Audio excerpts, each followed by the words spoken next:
भगवान ने कहा, पार्थ मदाश्रय मयि आसक्त मनाः। पृथ्वीश्वर, मेरा आश्रय लेने वाला, मेरे आसक्त हुए मन वाला। योगम युंजन माम समग्रम, योग लगाते हुए मेरे संपूर्ण स्वरूप को यथा असंशयम ज्ञास्यसि तत् शृणु, जिस प्रकार संशयहीन हुआ जानेगा उसे सुन। पार्थ मदाश्रयः मयि आसक्त मनाः योगम युंजन माम समग्रम यथा असंशयम ज्ञास्यसि तत् शृणु। भावार्थ, पृथ्वीश्वर, सब तरह मेरा आश्रय लेने वाला, मेरे सौम्य रूप में आसक्त हुए मन वाला, सहज रीति योग लगाते हुए मेरे व्यक्त प्लस अव्यक्त संपूर्ण विराट स्वरूप को जिस प्रकार अटूट श्रद्धा से संशयहीन हुआ जानेगा उसे विस्तार पूर्वक मेरे सन्मुख होकर सुन। ये भी समझा है, जिन्होंने कल्प पहले भक्ति की है और पहले पहले भक्ति की है, वो ही ज्ञान में तीखे जावेंगे। कल्प पहले जिन्होंने तीखी भक्ति नहीं की होगी, वो इस कल्प में भी तीखी भक्ति करने वाले नहीं बने हैं, और इस कल्प में भी तीखी भक्ति करने वाले नहीं बने हैं, तो संगम युग में जब बाप आते हैं तो ज्ञान भी तीखा नहीं उठाते। जिन्होंने कल्प पहले तीखी भक्ति की है, वो इस कल्प में भी उन्होंने तीखी भक्ति की है, और अभी संगम युग में ज्ञान भी तीखा उठाते हैं। ज्ञान में जरूर तीखे जाएंगे। इससे क्या साबित होता है कि जो जो जितने जितने ज्ञान में तीखे जाते हैं, उन्होंने जरूर तीखी अव्यभिचारी भक्ति की होगी। भक्ति जास्ती की है तो फल भी उनको जास्ती मिलना चाहिए। जास्ती माने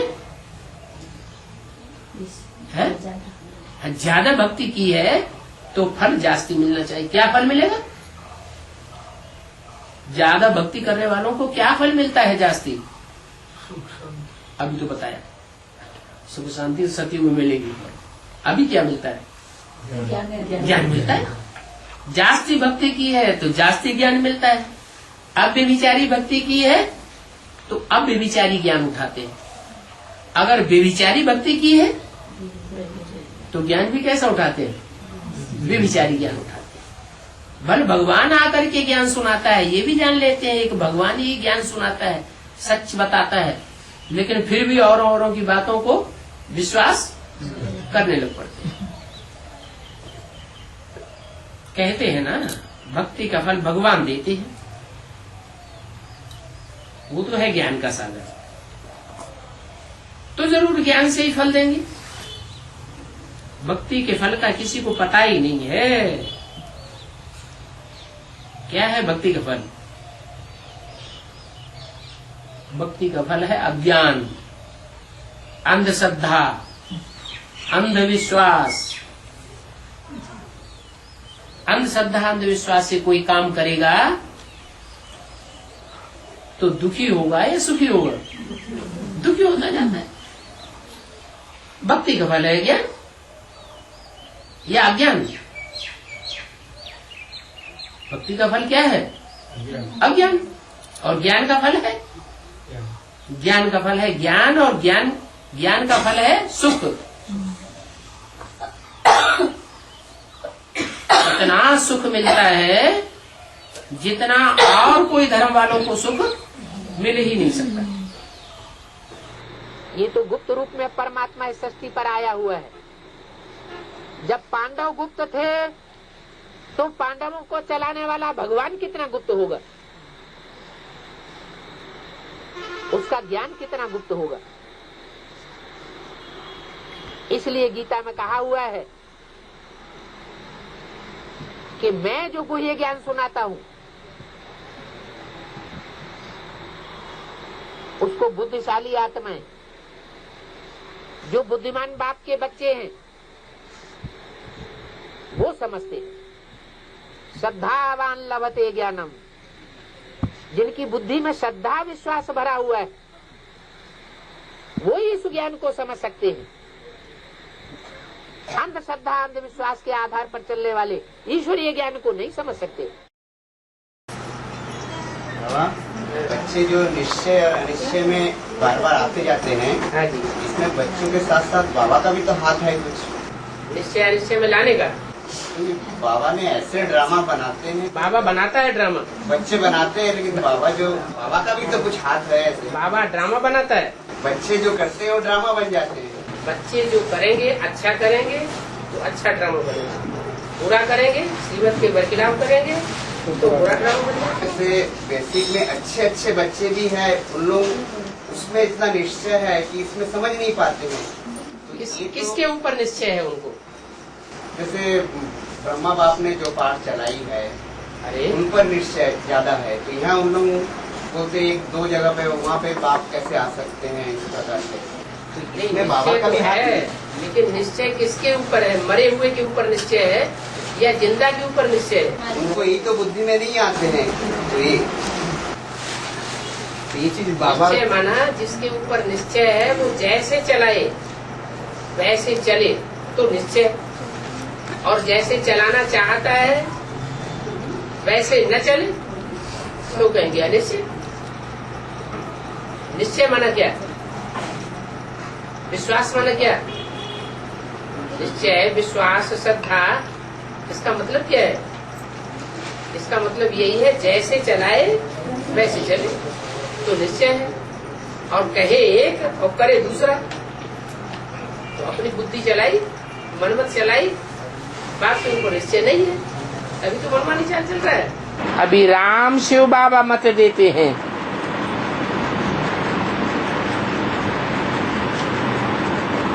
इस निश्चय में ही विजय है।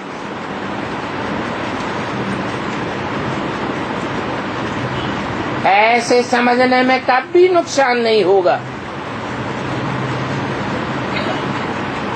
अगर नुकसान समझते भी हैं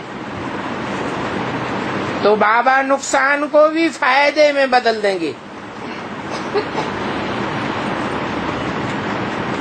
परंतु अनिश्चय बुद्धि वालों को नहीं, निश्चय बुद्धि वालों को। क्योंकि संशय बुद्धि वाले तो और ही गुटका खाते रहेंगे, जो निश्चय बुद्धि वाले होंगे वो कब गुटका नहीं खावेंगे,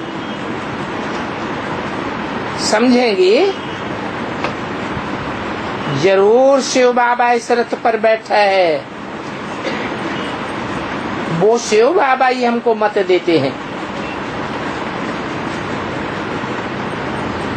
पक्का निश्चय बुद्धि वाले को कभी कोई प्रकार का घाटा नहीं पड़ सकता। बाबा खुद गारंटी करते हैं। कई बच्चे मुझते हैं, पता नहीं ये मत इनकी है या शिव बाबा की है।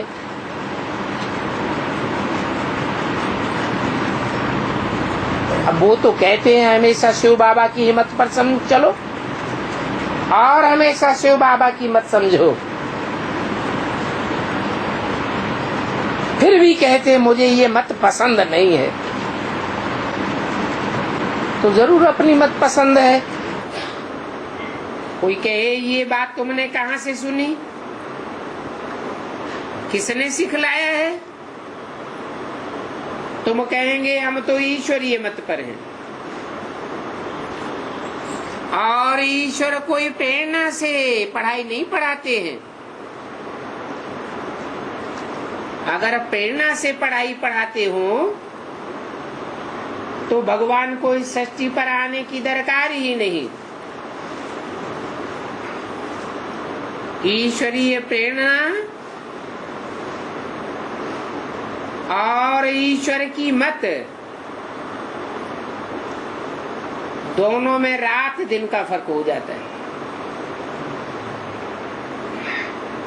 परंतु हमारी प्रेरणा की तो बात ही नहीं है। हम तो डायरेक्ट ईश्वरीय मत पर हैं। हर बात को वेरीफाई कराते हैं।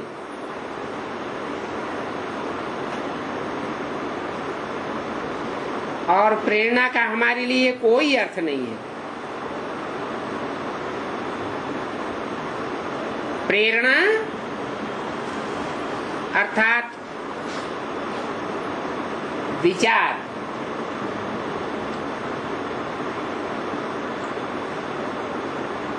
उसको वेरीफाई तो कराना पड़े। तो किससे वेरीफाई कराएंगे?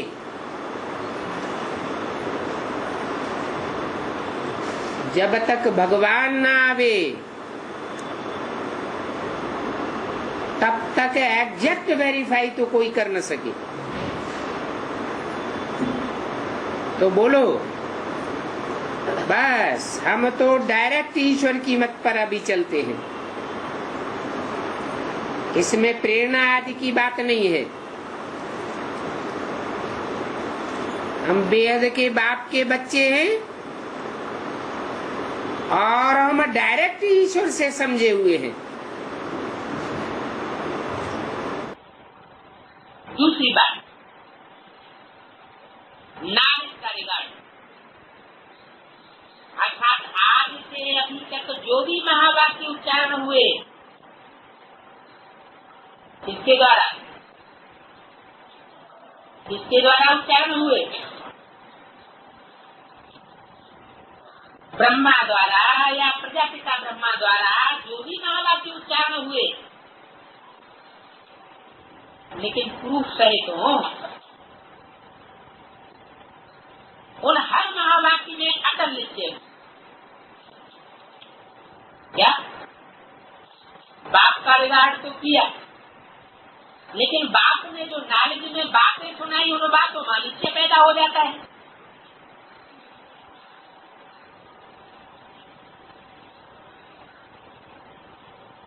क्या प्रश्न उठते हैं? ये कैसे होगा? ये कब होगा? होना तो चाहिए था। ये बातें तो सब सत्य हैं।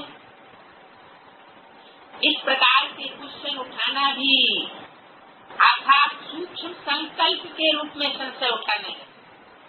किसके प्रति? बाप की नॉलेज के। ये भी बाप की नॉलेज का डिसरिगार्ड है। अगर इस तरह का भी डिसरिगार्ड होता रहा ब्राह्मण जीवन में,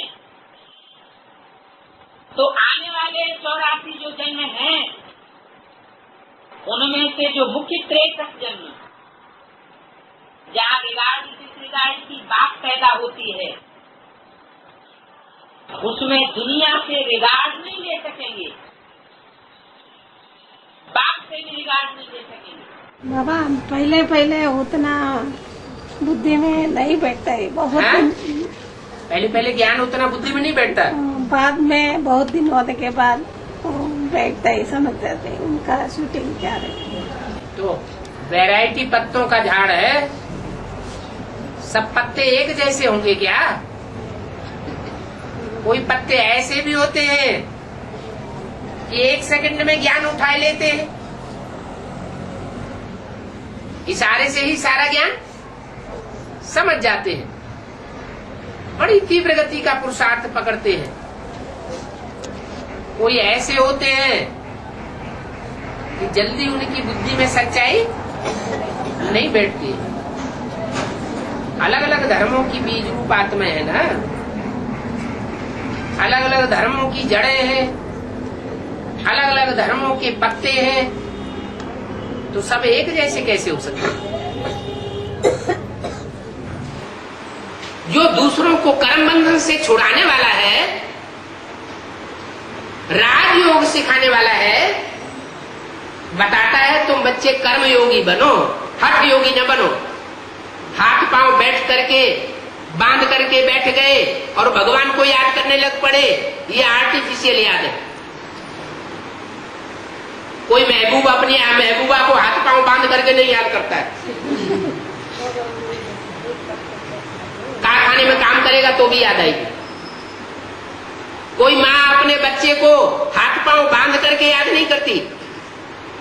रोटी पकाते भी बच्चे की याद आती है, वो असली याद है। याद को मनुष्यों ने, भगवान की याद को मनुष्यों ने आर्टिफिशियल बनाई दिया। ढोल मजीरा बजाए बजाए के याद करते हैं, गीत लगा के याद करते हैं। ये सब है हठयोग, जबरदस्ती। क्यों जबरदस्ती? इसलिए है कि भगवान की असली पहचान नहीं है किसी को।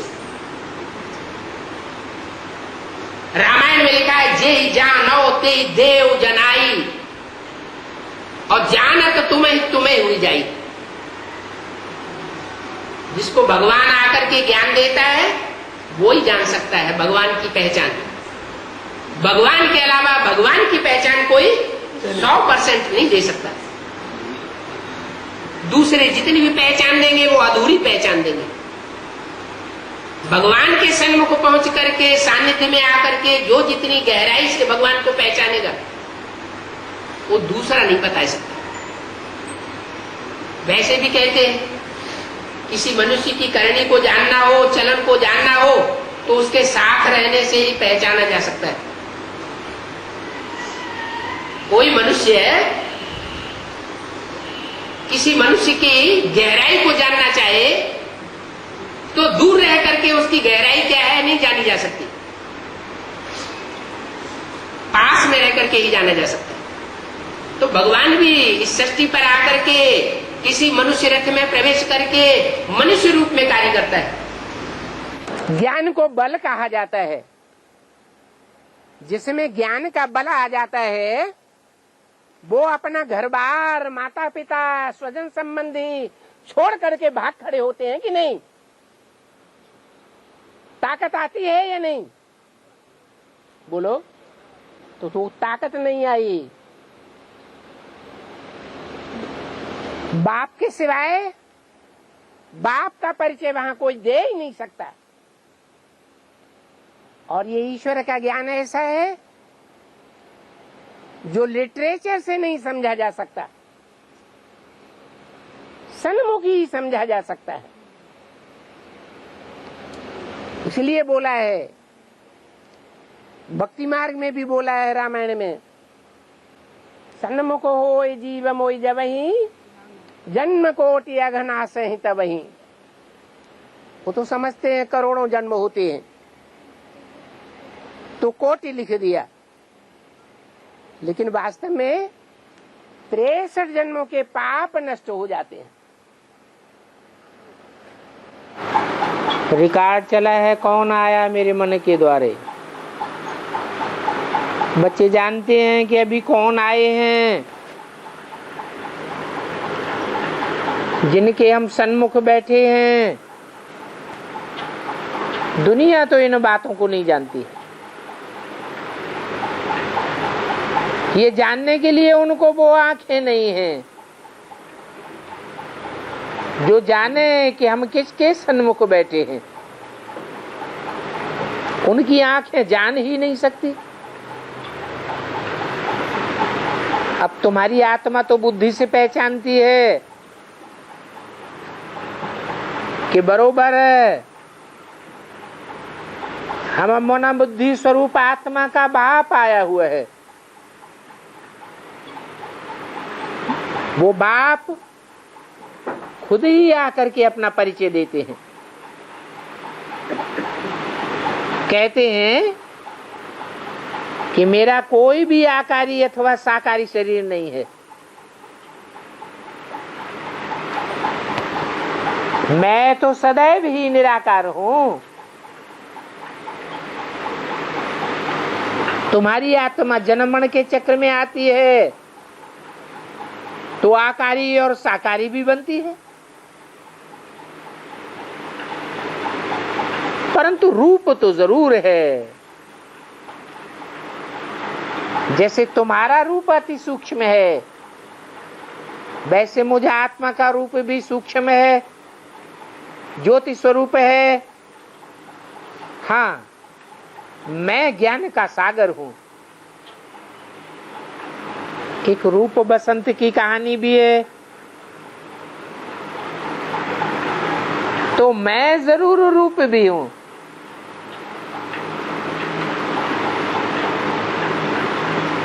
रूप तुम भी हो, परंतु मेरा जो रूप है वो दिव्य और अलौकिक है। मैं ज्योतिर्लिंगम हूं, जिस ज्योतिर्लिंगम की देश देश और गांव गांव में पूजा होती है।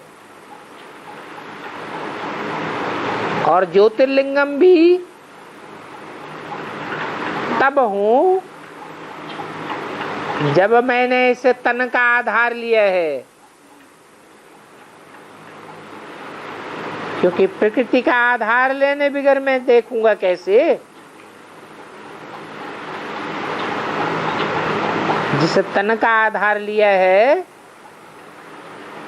वो प्रकृति के 5 तत्वों का पुतला है। इनकी आंखों रूपी खिड़की से बच्चों को देखता हूं और इनके मुख से समझाता हूं। इसे गायन है ना किसका? पारस पत्थर का। पारस माने स्पर्श का, ऐसा स्पर्श करने वाला पत्थर किसी से टच हो जाए लोहे से तो सोना बन जाता है। ऐसा गाते हैं, देखा किसी ने नहीं, लेकिन है ये उस स्वरूप की बात है कि वो जिन आत्माओं के सन्मुख आ जाता है तो उसके लिए रामायण में तुलसीदास ने गाया हुआ, सन्मुख होय जीव मोई जबही जन्म कोटि अग नाश है। वो समझते हैं करोड़ों जन्म होते हैं तब आदमी का जन्म मिलता है। अब ऐसा तो कुछ है नहीं।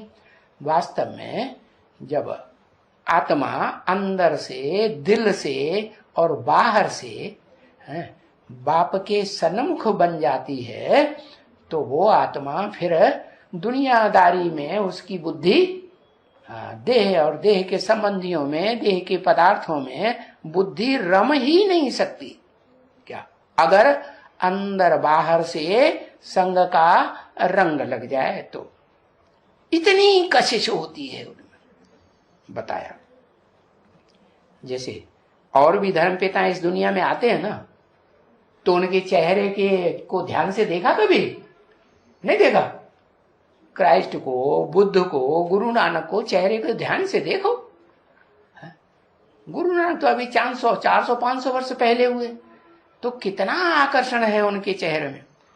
तो जो ऊंचे से ऊंचे धर्मपिता बनेगा इस मनुष्य सृष्टि का जो मनुष्य, तो उसमें तो कितनी कशिश होगी है?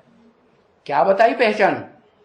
जो देखे, जो सुने है, इन आंखों से एक बार देख ले, स्थूल आंखों से, इन स्थूल कानों से एक बार कुछ बातें सुन ले, 2 बातें ज्ञान की सुने, लंबा चौड़ा भाषण नहीं, तो उसके मुख से ये अंदर से निकलेगा कि मुझे जो पाना था सो पा लिया, अब मुझे कुछ भी पाना शेष नहीं रह गया, मैं तो इसी को ही फॉलो करूंगा।